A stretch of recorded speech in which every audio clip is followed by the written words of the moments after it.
Game is looking fantabulous. Look at that foliage. Yeah. Remember when everyone used to talk about foliage, and it was like a big foliage, like arms It's all race? foliage and water. You guys won that arms race based Well, on what I'm thank you. seeing here.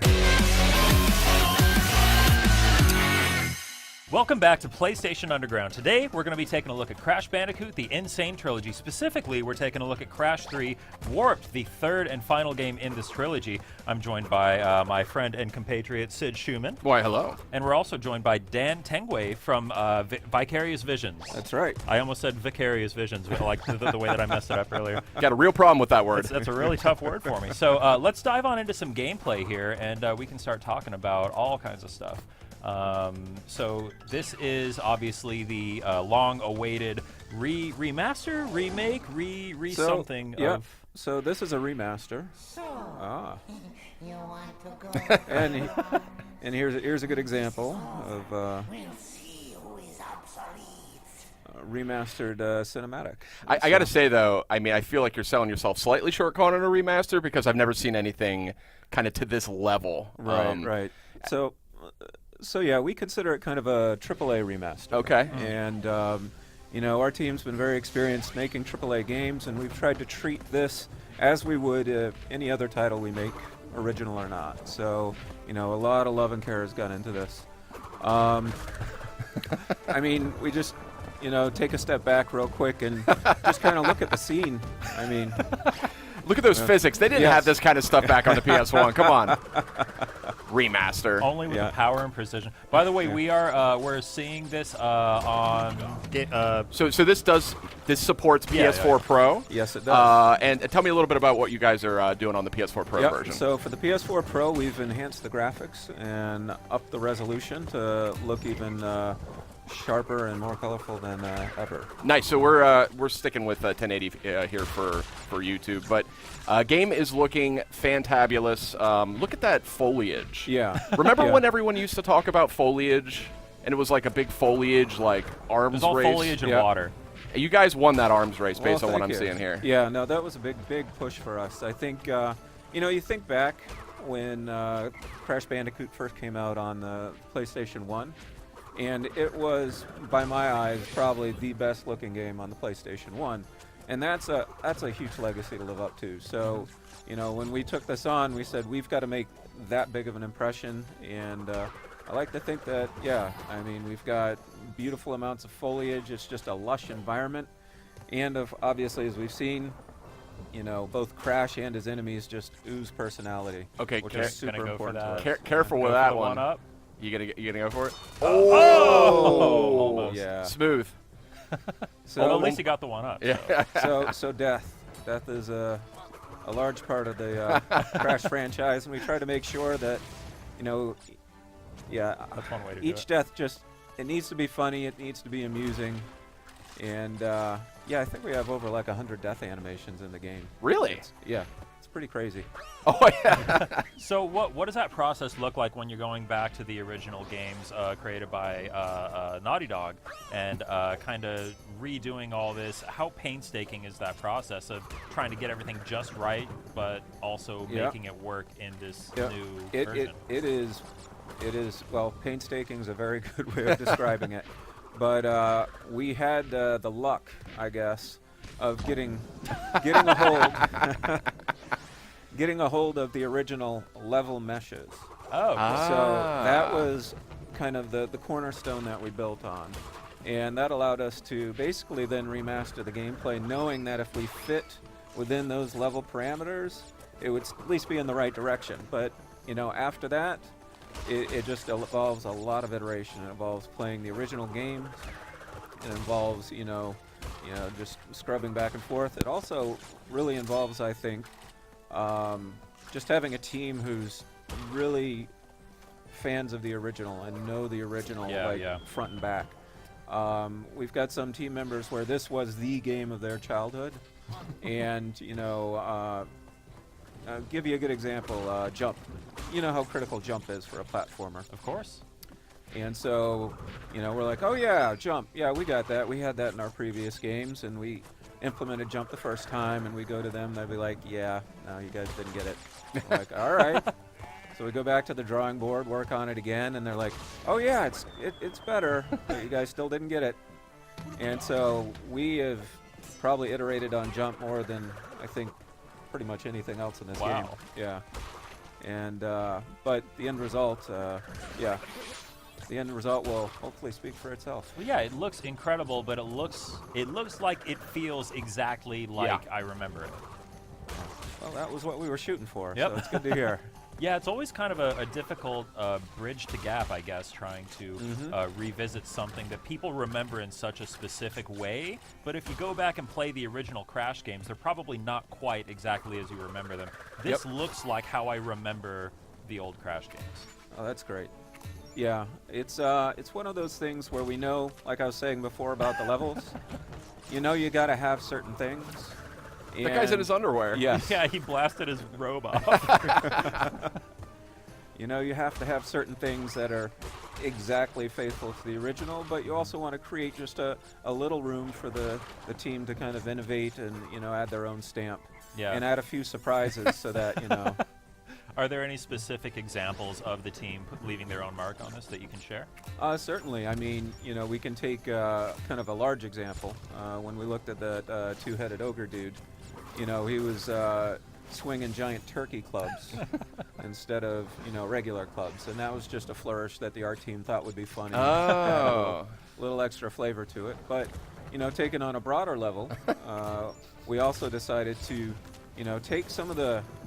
Well, I think it's the benefit of hindsight, I guess. You know, the game's been out 20 years, and, you know, fans have endlessly dissected it. So, you know, we were able to take, say, a feature that we thought worked really well for the third game and then apply it to the other two. The biggest of those would be time trials. Oh, cool. Time trials were a fantastic innovation at the time that was added exclusively for the third game and created a lot of longevity. But, you know, we had to build it, and we're like, well...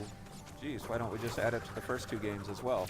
Yeah. So now all games have time trials. That's 80+ levels of time trials for all the fans to just play over again and again. So pretty excited about that. Yeah, I don't think anybody will complain about that change. No, I Are don't there think any so. like forums that you're keeping an eye on where people say they replaced it with a turkey club? How dare they? They're besmirching the legacy of Crash. Well, I think after they watch this video, I'm sure it will appear on Reddit or NeoGAF, but I think people will enjoy the turkey club. It's fun. It fits. It fits perfectly. I enjoy it a lot. Just looking great though, and I noticed the audio seems to be greatly reworked. It feels very faithful, but yeah, you guys totally like re-recorded the score. I want to say, right? Yes, we did. We did get a hold of the original score as they were pressed on the original discs, and we were able to then take out the rhythm tracks. So that just pretty much helped us nail the tempo. And from that, we were able to layer new instrumentation to create a richer track that you're hearing now. This is awesome. I think that there's more skill involved in trying to play in such a way that you're showing off all the deaths, but not quite getting to a game over screen. So kudos on that. Yeah. Takes great skill. So Crash Bandicoot, Crash 3 Warped actually first came out in 1998, I want to say? Yes, 98. Oh my god, I can't believe it's been that long. Yeah, so I feel old. It's been almost 20 years, which is incredible to say. What do you think that we've all learned as an industry and as game designers in the last 19 years? What have we learned? Wow. And how does that apply to your work on this game? Yeah. So I think for me what has been interesting, at least I'll speak for myself, I think more so than the industry as a whole. That would be very presumptuous of me. But for myself, I think one of the key lessons that we found in kind of modernizing Crash was, you know, we had really wanted to make sure that it was faithful and true to the challenge, but that didn't mean we couldn't go in and try to communicate some of those challenges more cleanly and try to make it so that, you know, players could better understand what was being asked of them so that they weren't necessarily always just learning by trial and error, but in fact could, you know, okay, I see that this similar pattern's coming up and, you know, I know how to deal with it now. I mean, these are not easy games. They are not, no. No. So you Especially- definitely, it looks like you've kept some of that, or a lot of that challenge here. Oh, absolutely. Yeah, especially by the time we got to Crash 3, I think that the designers were really starting to stretch their legs a little bit Yeah, and yeah. have some fun with the designs. Yep. Yeah, no, it's actually quite amazing, almost from like a historical perspective, to see the evolution from Crash 1 to Crash 3 and see, Naughty Dog was learning each time they put out a game, and you can see how they changed their design and evolved kind of their thinking in order to get to the point that we're seeing right now, which is Crash Warped. And again, we have the benefit of hindsight, so we were able to apply a lot of those lessons across the board and just create kind of a more cohesive trilogy overall. Cool. Should we take a look at another level? Sure. And here we are checking out Orange Asphalt. This is another level from Crash 3 Warped in the Crash Bandicoot Insane Trilogy, coming out June 30th on PS4, I want to say. Is that right? That is correct. Look at that. Yeah. I know all my marketing. This is cool. See, I never played Crash 3, and this is kind of bananas to see this. I didn't know they were doing stuff like this. Oh, yeah. No, there's always been a trend of providing a little gameplay novelty in the Crash games. Starting with the original Crash Bandicoot, you had hog riding, and then they made that polar bear riding in Crash 2, and then they're like, well, let's add jetpack and a jet board. By Crash 3, they went all in. I mean, motorcycles, jet skis, planes, scuba gear. It's all there, and it's all here in the Insane Trilogy as well. So, And looking better than ever, I got to say. I mean, yeah, this level's gorgeous. So here's a good example of a place where I'm sure you guys had to make a decision whether you were going to tinker with the original kind of gameplay feeling of this level, if you were going to put your own spin on it. Yeah. Where did you guys land on that? Yeah, so the level itself is exactly the same as it was in the original games. The handling, we tried to get as close as we could, but in certain cases we found there were times that we could improve the handling in the vehicle mode specifically, because modern taste, especially with vehicles and controls for those vehicles, has changed a little bit. So whenever we thought it was a good idea, we did that. I think that's most notable probably in like the plane and the jetpack handling. We spent some time on that. They certainly benefited from, having analog controls and things of that nature. this police force is not particularly efficient, I've noticed. No, they're They got room for improvement. I'd say that's a very polite way of putting it. Yeah. So did you guys go back and re-record Aku Aku's famous voice line, or is that pulled straight from the original game? We did, in fact. Yes. Oh, really? Yep. Yeah, we found that. Did you track down the original guy? Overall, we found that the voice acting as pulled from just the disc really just wasn't of the quality that it needed to be for the PS4. I mean, it's been 20 years, Yes, right? Yep. And so we tracked down the original voice actors when we could, and when we couldn't, we found voice actors who had still worked with the franchise. We wanted to make sure they were familiar with it. I don't recall. I think it might be a new Aku Aku actor, but please. Sounds indistinguishable. Yeah. Sid, can you do the impression of the Aku Aku sound? I've never tried it. I've never tried it. There you go. That's good. All right. I just pulled that out of nowhere. We'll hire you next time. All right. Taking a look at another level here. Yep. So this is the last level we have to share with everyone today. Awesome. Gone Tomorrow. Again, another beautiful level, which is why we wanted to show it off. But the other reason is that Crash 3 Warped especially has a huge variety of environments. And so we really wanted to illustrate that Crash has gone beyond the jungle and the ancient ruins, and now he's in the future, a dystopian future ruled by Neo-Cortex. Now, there's a huge variety of environments, but there's also a huge variety of idle animations, and I'm hoping we can maybe get a look at one of those right now. Oh, sure. Yeah. So do nothing. Do nothing, and we will watch and wait. Something This is where funny is the going to real happen. Skill comes in. He looked. That was a... He did as a subtle one. Yeah. Yep. Just took a peek. While we're waiting for Crash to do some awesome idle animations, we briefly touched on this before we started recording, but I wanted to ask if you guys have any favorite idle animations. I think Crash was one of the originators and really having fun with it, but there have been so many good ones over the years. Yes, I mean, certainly the Crash dance is a classic. I mean, everyone loves that one. Did you guys get we- mocap actors to come in? No, these are all hand animated. I think actually one of our more recent favorites is we had a idol competition. Oh. And we asked all our fans to submit ideas, and they went and, geez, I don't know how many submissions we got. It was hundreds and hundreds of submissions, but yeah, we picked one, and it's Aku and Crash playing volleyball with one another. Oh, nice. Oh, that's And, funny. It's very, it's very charming. So we're really happy with how that one turned out. Awesome. I don't want to totally grind this to a halt, so feel free to keep playing. Yeah, but we got thanks. the good one. We got the dancing. Yeah, I love idle animations. They're such an art form. they are. I like I think like Sonic 1 and 2 had really good They idle did. animations. They did. It's kind of a lost art too. It's Yeah. not something you see a whole lot anymore. Yeah. Well, I think at this point, a lot of games have just gotten so realistic that it's Yeah. part of the Yeah. general character's kind of Yeah. you know? It used to be a primary way of, sort of communicating the personality of the character. Well, I think a lot of that's also evolved into emotes and dances and things That's like true. that too. That's true. Good analysis there. Yeah. This is a little daunting.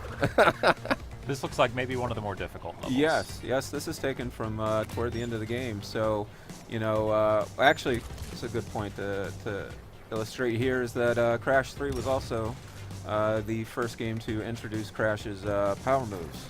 Oh. And so he's got his, supercharged body slam, but actually we're seeing good use of the fruit bazooka at this point. Bam. And that certainly helps make sure that Crash can take out some of the more difficult enemies at distance. That's huge.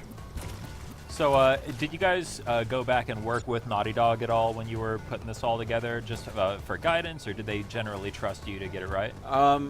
Sony, we certainly have worked with you guys quite a bit, but Naughty Dog actually said that they would give us our space to make this cool. remaster. And what we did as a courtesy before we showed it off at PSX last year was we brought that demo to them. Oh, great. And they sat down and said they loved it. And right before we actually are now showing this to the public, we sat down with Naughty Dog again, and yeah, Oh, they had a that's great great. time with it. So I guess it gets a big orange thumbs up from Naughty Dog, which is awesome. And we're thrilled because, I mean, we really wanted to make sure we were doing right by Naughty Dog's creation here. This is where it all began. Yep. Well, actually, it didn't. They were around before that too. They did a lot of other games, but Yeah. this is, I think, what really, Yeah, I think really Crash got them on the really map. Kind of put Yeah. on the map, yeah. Crash It was looks kind great. of like the first mascot I remember PlayStation ever really having. Yep. I mean, it was central to PlayStation's identity, at least in the United States, Yep. for the first several years. Yeah. You guys have that big orange bodysuit around the office somewhere? It is sitting in somebody's office right now, yes. We have it. With People a have asked me to megaphone. wear it, but from what I've heard, it's a little uncomfortable to wear. So, I mean, that thing's like it's priceless. yeah, no, it. When I saw that in person, it did tug my heartstrings a little bit. Yeah, it's like Yeah. it's like George Washington's wooden teeth, or Betsy Ross's like original flag or something. Yeah. You gotta put that in a museum.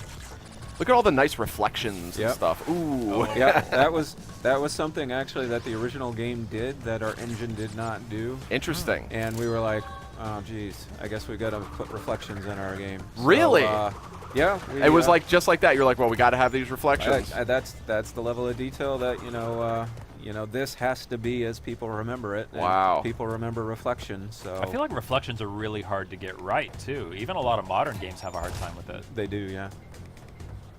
No expense spared. Yep. Now, one thing that the original game didn't have that we decided to put in, which we've touched on in the past, is fur. And that was something where basically, I don't know, we were probably on our maybe 4th or 5th version of the Crash model, and we knew something just wasn't right about him. Just didn't seem right. Mm-hmm. And we eventually said, yeah, no, we've got to write a fur shader for Crash. And really, it's just because, you know, the rest of the environment, you know, we had planned to be so detailed, but, you know, Crash just didn't feel detailed enough. And so we implemented the first shader, and I think it's turned out fantastic. Yeah, he looks really good. Yeah. And, you know, the artists, you know, once you give them a tool, they're like, oh, so who else can we put fur on? Yep. Like, oh, you could do bosses, you know, maybe some of Crash's friends, you know, Polar. I'm like, okay, cool. How about the goat? Can we put fur on the goat? Like, okay, yeah. And so pretty much soon enough, yeah, fur's everywhere in the game. This is by far covered in probably, fur. Yeah. Furriest game ever. This is the furriest game ever. It is. In the truest sense. So, well, I mean, Dan, I got to say, it looks tremendous. I really love to see just a classic series like this treated with such love and care. well, thank you. And you know, I think we could all only hope that that other developers take you know, some inspiration here from the leadership you've provided on this, and kind of up their game a little on the remaster front. This is a whole new experience, yet strangely faithful to the original game. Well, thank you. That means that we've done our job. You Yeah, sure you guys have. really struck an incredible balance here. Are there any other just general like quality of life enhancements you guys are making, either when you're talking about the menus or just Oh, the absolutely. Absolutely. I think, you know, while the core gameplay, you know, we've really tried to make sure we've, you know, struck that balance. I think there were certainly room to make improvements in quality of life areas. I mean, to give you an example, the first game, save game system, was fairly non-existent, so we knew we had to overhaul that. And even within kind of the manual system, save game system that I had in the original game, we decided that, you know, a lot of players just use automatic saving these days. So, Yeah. so we've added some conveniences like that. You know, we've unified the user interface and the pause menu to just be a lot more accessible so that players can easily just pick up and play and get into the game. So nice. I mean, it just exceeds my expectations. Yeah, I like those little beauty shots you do when you have the God rays streaming through. I mean, not what I think of when I think about Crash Bandicoot, but I'm loving it. Cool.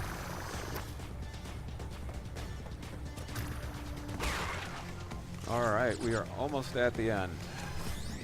Time for the big finish. Come on, you got it. And there we are. Nice. So that is Crash 3 Warped as part of Crash Bandicoot: The Insane Trilogy.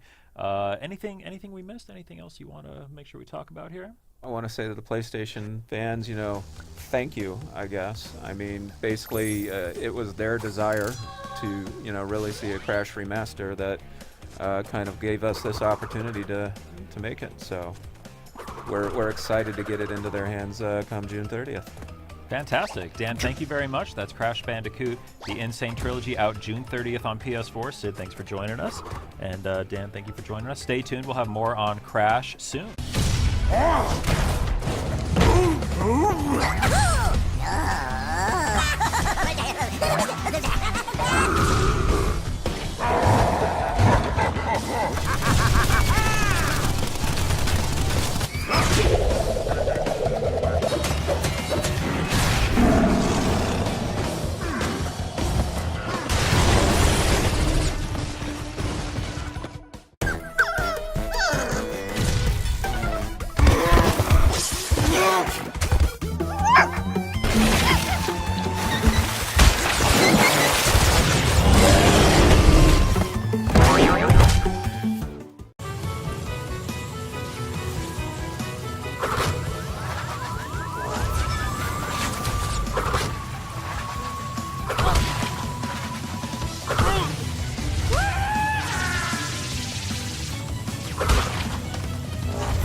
Hey guys, we're here to do a playthrough for Sewer or Later, so let's dive right in. Right away, you can see how the slide jump in Cortex Strikes Back makes for a faster, smoother, and more fun playing style. And Vicarious Visions has made the handling feel extremely fluid, just like the original.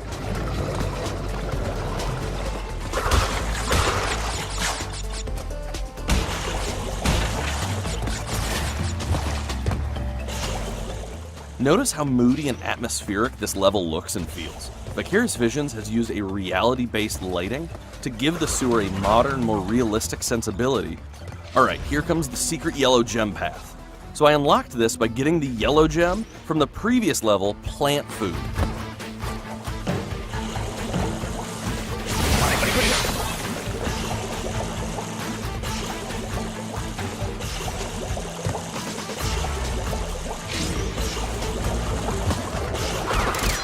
So I'm on my way to getting a perfect for this level.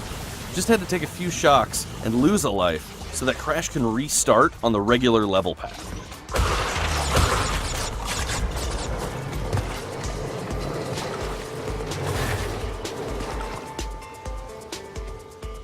So here we can see some of the great lighting effects developed for the game. Take a closer look at how the lights and colors are reflected all the way up the walls of the sewer tube, making the environment feel extremely immersive.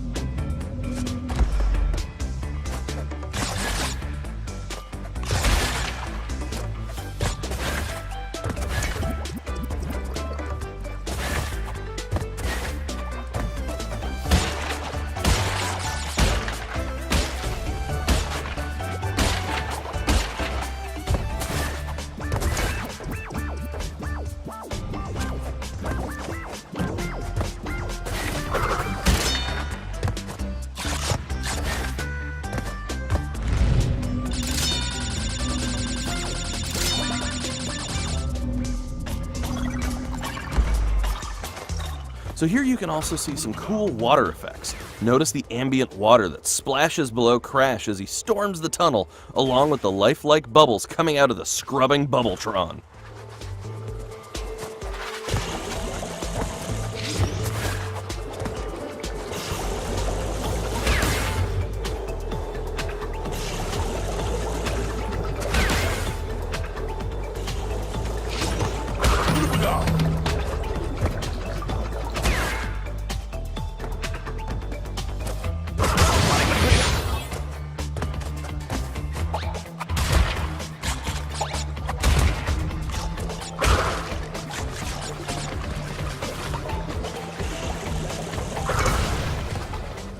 Dang, this level keeps on giving. Never a dull moment, and the difficulty doesn't let up.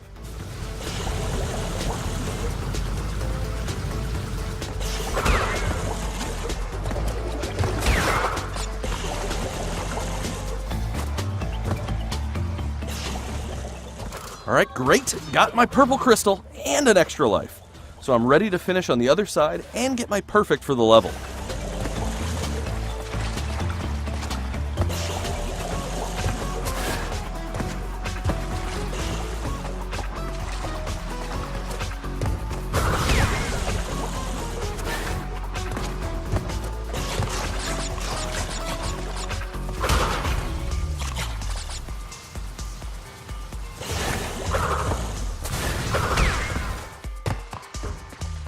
Alright, there it is.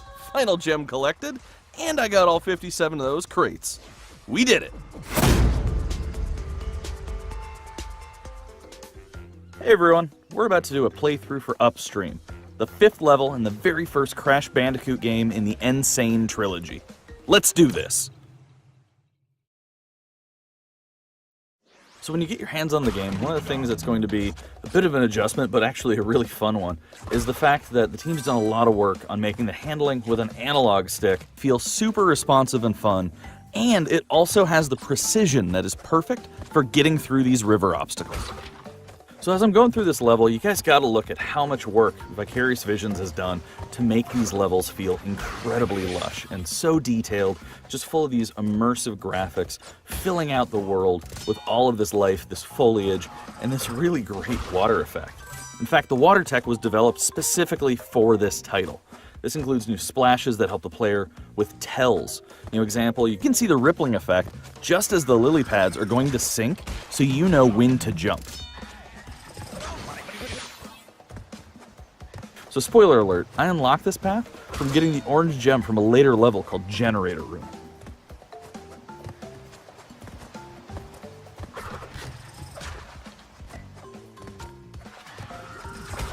Okay, Taunt Token number 3, bonus level. Let's do this. Alright, love these crate bounce challenges. Good to use the higher jump to get good positioning on these crates. Now, good thing to know, hold the X button to go higher when you jump off of them. You don't need to time it as you hit the crates. Alright, one of the new game features here is that you need to get all of the bonus crates in order to get a perfect on the level. And you can enter the bonus stages as many times as you need to get all of these crates. Alright, so it looks like I'm missing 2 boxes.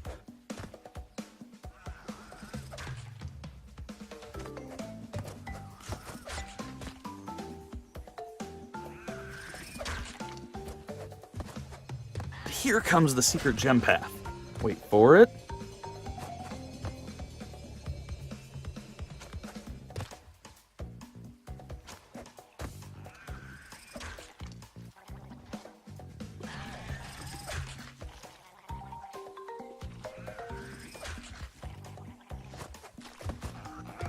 Alright, there are those last 2 crates. Now just to survive the last bit of this level.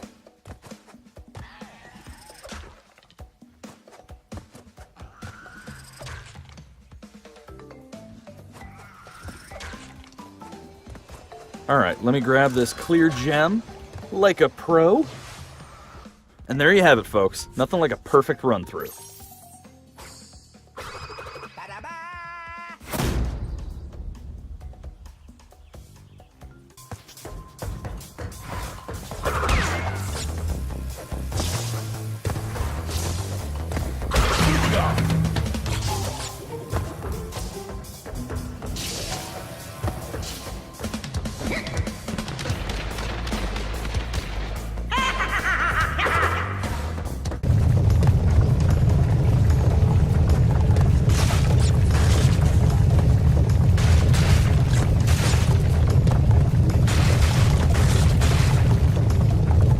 This time, I shall reign triumphant. Bring me crystals! Darn you, Crash Bandicoot!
These characters that fans love so much, but really staying true to the original story. Yeah. Yeah, I mean, you look at it, Crash was like this cartoon character, and we really wanted to not only capture Crash, but all the inspirations that Naughty Dog had leading up to Crash. So, yeah, it's.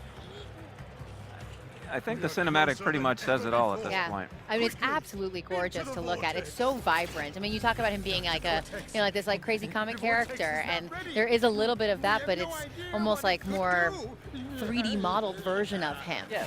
You know, it's like every little bit of his fur is popping up, and all the other characters. Yep. It really wasn't just about him. The whole environment speaks. Yeah. Look, there's this crazy Everyone little loves to face. hate Dr. Neocortex. So he's back. He still hasn't found a shirt though. Crash still can't find a shirt that fits him. Yeah. He wants you to. No, especially now that he has fur, he doesn't need a shirt. Yeah.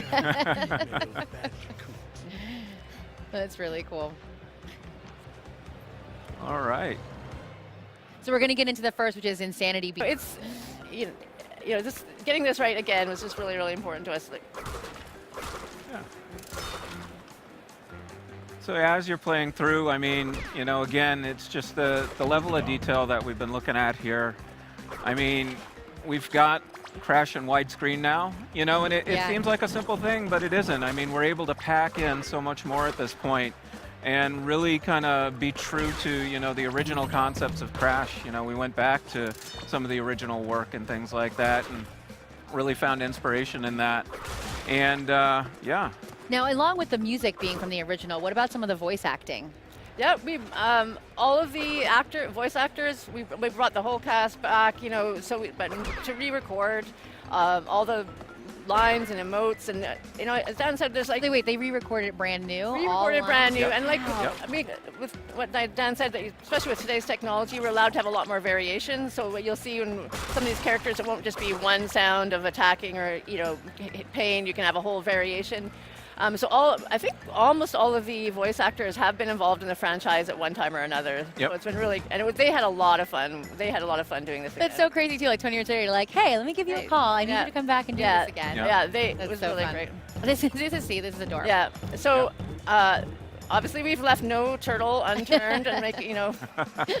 I'm sorry. It's so easy. I love it. I know.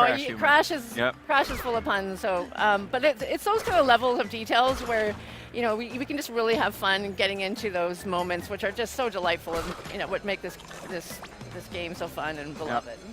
So one of the great things about the gameplay in Crash, We can pull it off. Bigger Yeah. challenge for him now. but it's really important for us that, you know, this is a game for old and new fans alike. Yeah.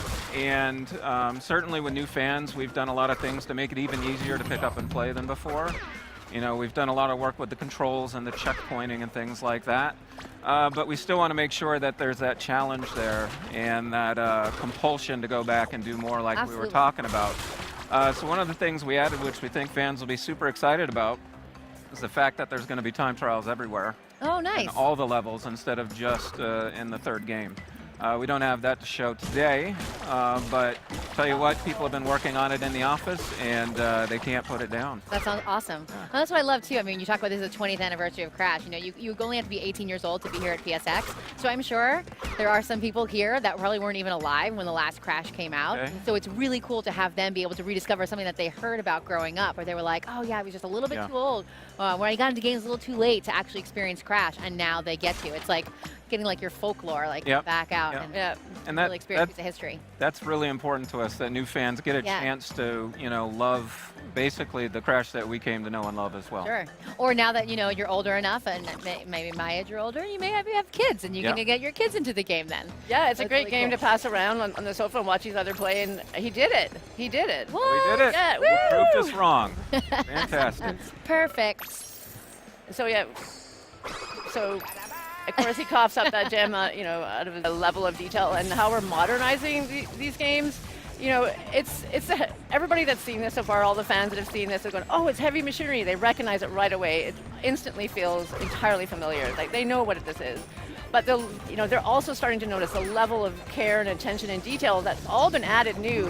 Because, like, again, we're building this right from the ground up. You know, teams like, you know, all the rivets and the wheels and the pipes, and those are all new to this version. And I won't even ask you how many hours you guys have already spent working on this. a few hours. Like a few hours. Yeah. Just a few. Yeah.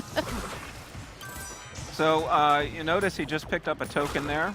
That's another thing that you know, we've been really looking and paying attention to is bonus rounds. For the Crash fans and Crash 1, the bonus rounds, they were cool. They provide a lot of challenge, but they had a few hiccups. Okay. So, you know, that's one of those types of improvements we've been looking to make, just easier to get into some of the bonus rounds, easier to replay them, you know, and just take you know, a lot of the lessons learned over the years and kind of apply them back. So And speaking of over the years, not that I want to get greedy or anything, but is there an option maybe in the future to remaster future games? I've had a couple people on